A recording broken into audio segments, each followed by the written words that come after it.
আসসালামু আলাইকুম। দিগন্ত স্পোর্টসে আপনাদের সাথে আছি আমি মিজান ফারাবি। দুনিয়া দেখা বিশ্বকাপের ড্র হতে আর মাত্র 3 দিন বাকি। 5 ডিসেম্বর ওয়াশিংটন ডিসিতে বসছে 2026 ফিফা বিশ্বকাপের বহুল প্রতীক্ষিত ড্রয়ের আসর। ড্র হয়ে গেলেই বিশ্বজুড়ে ভক্ত সমর্থকরা টের পাবেন তাদের প্রিয় দল শিরোপা জয়ের পথে কতটা কঠিন চ্যালেঞ্জ মোকাবেলা করতে যাচ্ছে। যুক্তরাষ্ট্র, কানাডা ও মেক্সিকোর 16টি ভেন্যুতে অনুষ্ঠিত হবে ইতিহাসের সবচেয়ে বড় বিশ্বকাপের আসর, যেখানে 32 দল থেকে সংখ্যা বেড়ে দাঁড়িয়েছে 48 দলে।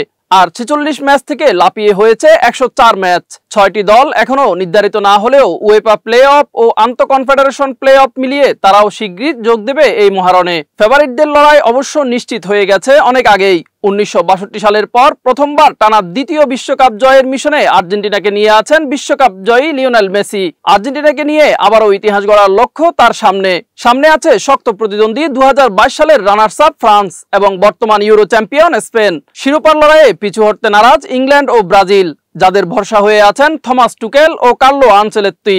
এদিকে ক্রিস্টিয়ানো রোনালদোর পর্তুগাল, স্বাগতিক যুক্তরাষ্ট্র, কানাডা ও মেক্সিকো এবং ম্যান সিটি তারকা আর্লিং হল্যান্ডের নরওয়ে। সবাই চাইবে শিরোপার লড়াইয়ে নিজেদের প্রমাণ করতে। তাই ফুটবল দুনিয়ার নজর এখন ড্রয়ের দিকে। মিজান ফারাবি, দিগন্ত স্পোর্টস।